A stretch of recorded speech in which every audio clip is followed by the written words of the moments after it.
hung ping vein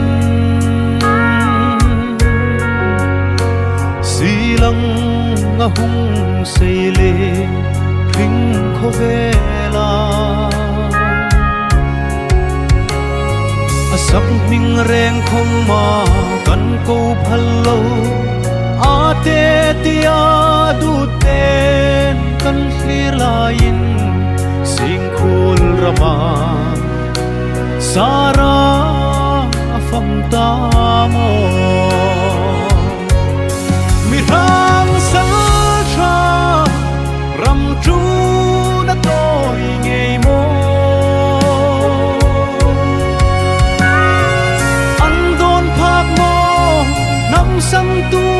tom ngai na sa angan pe kan hay lom lai khamo dar pheng lung mon ha nan don phak mo kan lai ril nat tur ding hi o tur thim za relan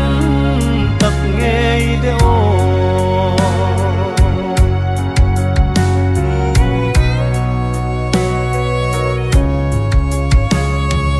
kan hay nghe phẩm ru nín loi đan hi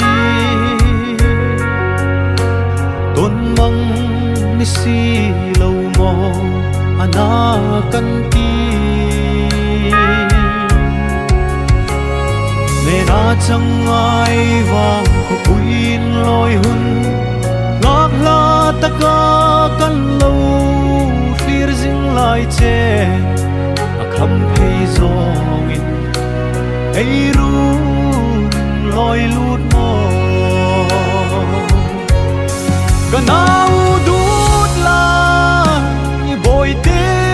ka ngai em che zum thâu dài re la rem lu no mo kanau ate mo kan sa phalul na che ichun nu lung mol hin ka tur thim thei no ka lom lai par hlik dan reng hi isul lung a zilang ka ko bang no che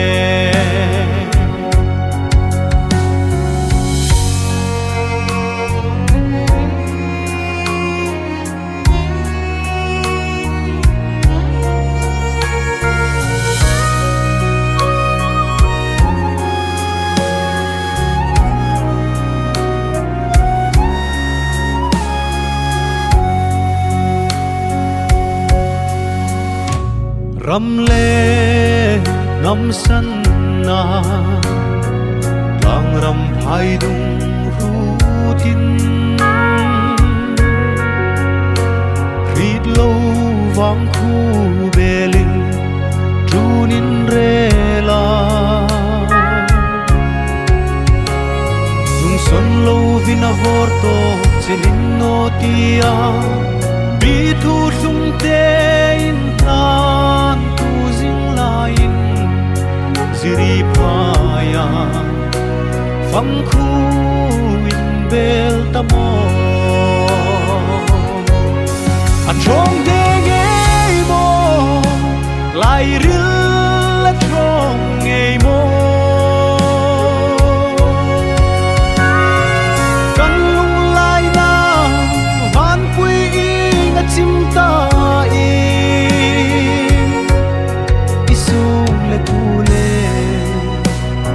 ilan rul dit ha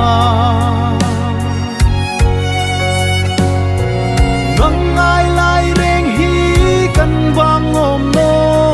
kan nin hil phal lu no che ring mi chang in hung kir nok la kan ti vong vong kan en chim lo friend see